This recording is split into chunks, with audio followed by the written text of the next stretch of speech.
Jack Miller was alone in his truck again. The massive cargo hauler floated through deep space, its engines humming like a distant storm. Stars shone outside his window, scattered like cold diamonds across the black. Jack had been driving the same route for years, hauling food, tools, and medicine between small colonies at the edge of human space. He liked the silence, the long stretches with no one to bother him. It was just him, the road of stars, and the rumble of his ship. Tonight felt like every other night. The dashboard lights glowed softly.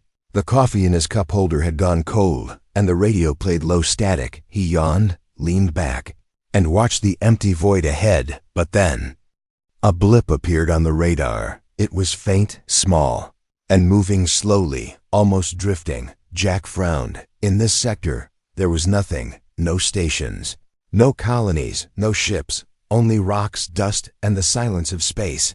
He tapped the button to zoom. In the radar showed a small shape near an asteroid belt. It wasn't big enough to be a ship, maybe an escape pod. Jack felt a knot in his stomach. People didn't survive long in escape pods out here. He could just pass it by, pretend he never saw it, but something inside him wouldn't let him. All right, let's see what you are, he muttered, turning the truck toward the signal. As he got closer, the shape became clearer. It was not an escape pod. It was a person, a tiny figure in a silver suit, floating helplessly in the darkness. Jack's heart skipped. She was small, too small to be an adult human. Her suit was torn in places, and the faint blue glow of her visor flickered weakly. Jack opened the airlock and pulled her in. The moment the doors closed, the girl collapsed on the floor. She was breathing, but her breaths were shallow. Jack knelt beside her, unsealed her helmet, and froze. She wasn't human. Her skin was pale with a soft lavender tint. Her hair was white and fine like silk, and her eyes glowed a deep liquid gold. She blinked up at him, scared but alert. "It's all right," Jack said slowly, holding out a water pouch. She stared at it for a moment before taking a sip. Her hands were small, delicate, with only 3 fingers, each tipped with a soft glowing mark. Jack asked her name. She didn't answer. He tried again. Still nothing, only a small shake of her head. Her voice, when it came, was quiet and strange. "I cannot say," she whispered. Her words accented but clear. Jack didn't push. He gave her food. She ate slowly, glancing at him between bites. For a long time, the only sound in the cabin was the hum of the engines. When they reached the next safe port, Jack docked and told her, "This is where we part ways." She nodded, stood up, and reached into a small pouch at her side. She pulled out a handful of shimmering alien coins, each one glowing faintly. She held them out to him. Jack shook his head. "No, keep it. Just stay safe." She tilted her head, as if confused. Her golden eyes watched him carefully, almost studying him. Finally, she closed her hand around the coins. Without a word, she turned and walked away, disappearing into the crowded docking bay. Jack thought that was the last he would ever see of her. But as he sat in his truck, ready to leave, he realized something, the look in her eyes. It wasn't just gratitude. It was something else, something he couldn't name. And deep down, he felt that their paths were not finished crossing, not by a long shot. A week had passed since Jack dropped the tiny alien girl at the port. The memory of her glowing eyes still lingered in his mind. He told himself it was just another rescue, nothing special. But something about her silence, her strange gaze, stayed with him. The trucker's life went back to normal, long hours, long routes, and endless stretches of empty space. He was hauling mining supplies to an outpost on the far rim when he noticed something unusual. The fuel gauge wasn't dropping as fast as it should. In fact, it had barely moved at all in the last 3 hours. Jack frowned and tapped the console. The ship's AI confirmed it. Fuel efficiency was up by 40%. That made no sense. His old hauler wasn't capable of that kind of performance. Later, while checking his cargo bay, Jack spotted something glowing faintly under a tarp. He pulled it back and found a crystal the size of his fist. It pulsed with soft blue light, almost like it was breathing. Next to it lay a thin piece of metal etched with strange symbols. He didn't recognize the language, but when he fed the image into his translation module, the words appeared on the screen. "For your kindness. This is only the beginning."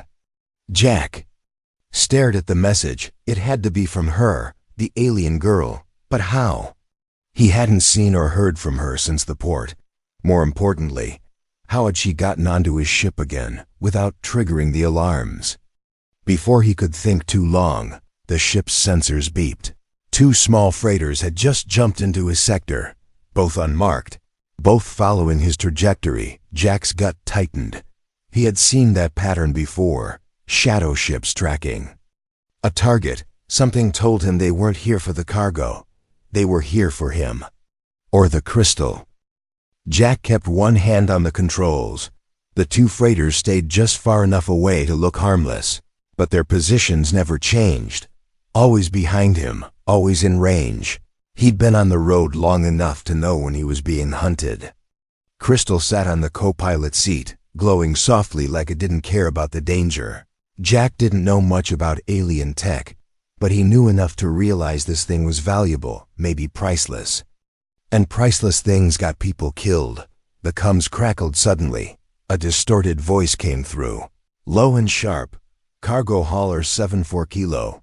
Cut your engines and prepare for boarding." Jack didn't answer. Instead, he switched the comms to a private encrypted channel, one he rarely used. He stared at the strange metal plate the alien girl had left. The symbols from her first message still glimmered faintly. He typed a short line into the translator. "If you can hear this, I think I'm in trouble." For a few seconds, there was only static. Then a reply came, not in human speech, but in the same golden-etched language. The translator took its time, and then the words appeared on his screen. "You are in danger. Do not stop for anyone." Jack's skin prickled. She'd heard him. Somehow across the black void, she'd heard him.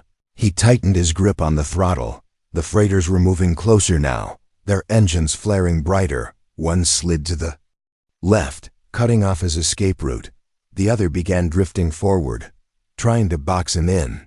Jack's mind raced. His hauler wasn't built for fights. It wasn't even built for running from one. But right now, he had no choice but to do both. He muttered under his breath, "All right, kid. If you're going to help, now would be a good time."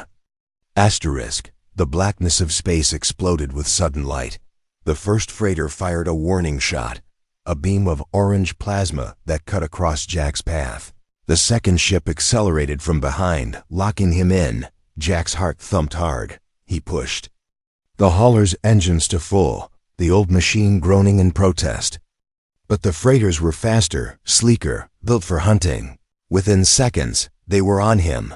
A sharp metallic thud echoed through his hull. They'd attached a boarding clamp. Warning lights flashed across the dashboard. The ship's eye spoke. In a calm, almost mocking voice. "Hull breach in progress. Unauthorized entry detected." Jack grabbed his old pulse rifle from under the seat. He'd never been much of a fighter, but he wasn't going to hand over whatever the crystal was without trying. The inner door hissed open. 3 figures in dark armor stepped through. Faces hidden behind mirrored helmets. The tallest one spoke. "Give us the artifact, trucker. You don't know what you're holding." Jack tightened his grip on the rifle. He was about to say something smart when the air around them began to hum. It started as a low vibration under his boots. Then the sound grew sharper, almost like a swarm of angry bees. The armored intruders froze, their helmets tilting as if they'd heard it too. Then out the viewport, Jack saw them, a fleet of small silver drones, each no bigger than a dinner plate, pouring out of the darkness. They moved in perfect formation, glowing with the same blue light as the crystal. The attackers didn't wait. One shouted, "It's her!" And they scrambled back toward their ship, detaching the clamp in a panic. The drones didn't chase. They formed a protective wall around Jack's hauler instead. A familiar soft voice came through the comms. "I told you I would repay you." Jack exhaled slowly, his rifle still in hand. He didn't know how she'd found him. But one thing was certain. This was no ordinary thank you. This was just the start of something much bigger. The silver drones led Jack's hauler through a narrow path in space. The route was uncharted. His nav map showed nothing but empty black. Yet, within minutes, a world appeared ahead, hidden behind a shimmering veil of light. It was small, but beautiful, glowing oceans, silver forests, and cities shaped like spirals of crystal. Jack's ship touched down on a smooth landing platform. The drones scattered silently, leaving him alone. Then she appeared. The tiny alien girl, no longer in her torn suit, but dressed in flowing silver cloth.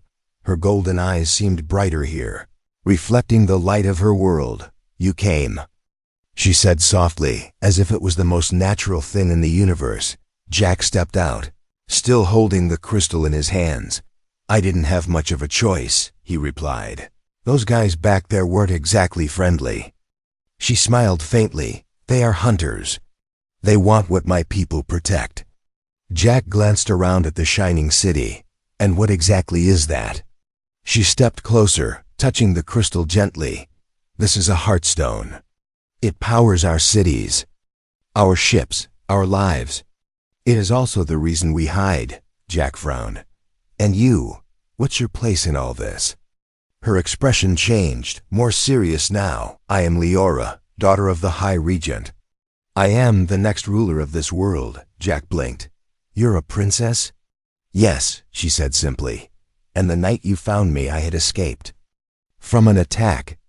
Our enemies wanted to use me to open the vaults of our heartstones. If you had not taken me in, they would have succeeded." Jack was quiet for a moment. He wasn't used to saving royalty. He wasn't used to saving anyone, really. Leora looked at him with steady eyes. "You gave without asking for anything. In return, that is rare in this galaxy. My people owe you more than you can imagine." Jack gave a half smile. "Guess I should have taken the coins, huh?" She tilted her head, her expression unreadable. "Coins are nothing. What I offer you now is protection, friendship, and a place in a war that is about to begin." Jack followed Leora through the crystal city. Every step echoed on the smooth, glowing streets. The alien sky above shimmered with strange constellations. Every building seemed alive, pulsing. Faintly as if it breathed, they stopped at a wide balcony overlooking the ocean. From here, Jack could see strange ships moving in the distance, not like human vessels. These were sleek, shaped like wings, and they seemed to vanish into the air when they moved. Leora spoke quietly. "Our enemies know you have the Heartstone. That makes you a target. They will not stop until they take it. Or you." Jack crossed his arms. "Sounds like I should just give it back to you." She shook her head. "No, you are bound to it now. The Heartstone chose you. That is why it works for you at all." Jack raised an eyebrow. "Chose me?" "It's a rock." Her golden eyes flashed with something between amusement and warning. "It is more than that. It responds to those it finds worthy. And now the hunters will see you as one of us." Jack thought about that. "I'm just a trucker. I move crates. I don't fight wars." Leora stepped closer. "You may think you are only a trucker, but you crossed a dead sector to save someone you didn't know. You refused payment when you could have taken it. That is why I trust you more than half my council." He gave a dry laugh. "Your council must really be something." "They are politicians," she said with a slight bitterness. "But you have no reason to betray us. And you know how to survive out there." "I need that." Jack looked out at the glowing sea. If he stayed, he'd be in the middle of an alien war, hunted by people who already tried to board his ship. If he left, he'd still be hunted, but at least he'd be alone. Leora's voice softened. "If you join us, you will have allies. Ships will guard you. Ports will open for you. You will never have to travel alone again." Jack was silent for a long moment. Finally he said, "All right, princess. But if I'm doing this, I'm doing it my way." Jack's answer seemed to please Leora more than she let show. Within hours, her people were working on his ship. They moved like shadows, silent, precise, leaving no tool marks. When they finished, the hauler looked the same from the outside. But inside, it was something else entirely. The engine purred smoother than ever. The control systems responded instantly to his touch, and deep in the cargo bay, hidden behind a wall panel, the Heartstone sat in a custom cradle. Its glow was stronger now, steady and calm. "This will keep you safe," Leora told him. "Not just the upgrades, the signal. Any ship loyal to my people will recognize you and stand by your side." Jack smirked. "Guess that's one way to skip the usual port fees." Leora's expression softened. "This is not about payment. This is about family. You saved me." "You saved more than you know." Jack adjusted his jacket and stepped into the cockpit. "I appreciate the sentiment, Princess, but I've got cargo to move." She tilted her head slightly. "You're leaving already?" He grinned. "That's what truckers do. We keep moving. Besides, something tells me I'll be seeing you again." The ship's engines roared to life. As the hauler lifted off, Leora stood on the platform, watching him vanish into the starry sky. She knew the human's path would cross hers again, not by chance, but by fate. Out in the deep black, Jack leaned back in his seat. The stars stretched ahead. The Heartstone hummed quietly behind him. Somewhere out there, hunters would come, wars would rise. But for now, he was just a man with a truck, a promise, and a galaxy full of roads.